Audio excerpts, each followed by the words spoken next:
Hi there, this is Annie again, and if you're watching this, it's because you've bought the pattern Madame in Paris. And here is another tip for piecing once you have all your blocks done. And as you can see, I've already pieced the center block with all its borders. The other two blocks are pieced and on the other side, but I wanted to show you, because it's based on your judgment as to where you center your piece when you're doing your reverse applique, when you're cutting that main hole, okay? You're going to have to be careful and make sure you leave enough on the edge for your seam allowance, top and bottom. So here's what I'm going to suggest. If you get a little off, it's okay. So take your blocks and line them up like this, one on top of the other. Then make sure that you have it to where, you know, your edges are perfect. But hold it and look how much space you have between here and here. That's well over 1/4 of an inch seam allowance. So what I would suggest is, if you want to make it match here, okay, then I would either put a pin right here, and you can see that I have finger pressed that. You can see where it's at. So I'm going to lay this back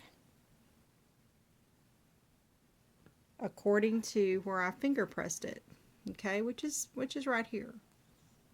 Okay, so you can see that from here to here it matches up, and all of my piece shows on this block, and it matches up enough here that you could trim that edge off and it's not going to make a bit of difference, okay, because you're going to have probably 1/8 of an inch seam allowance here.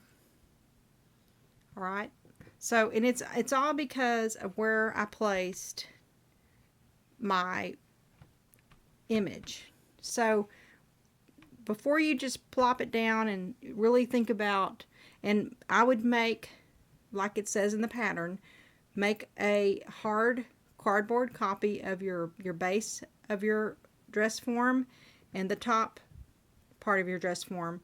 And when you're laying your pattern down, make sure that that base and that top is with it. That way you know how much seam allowance you're going to have. Okay?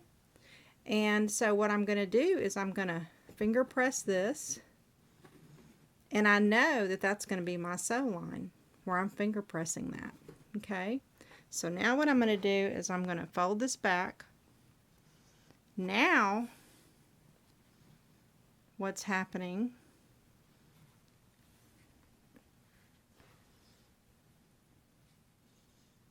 let's see here.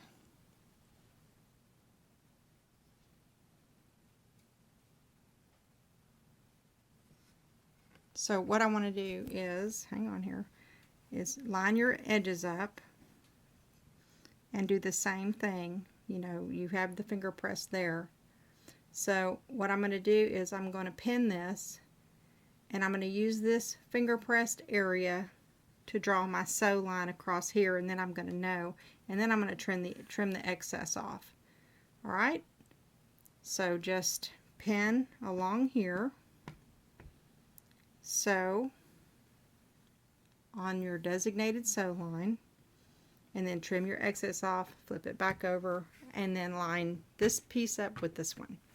Okay, so I hope that helps, and I'll see you again when you need another tip.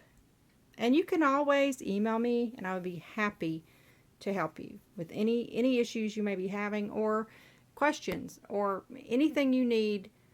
Just email me at fairylicks1@gmail.com. All right, see you later.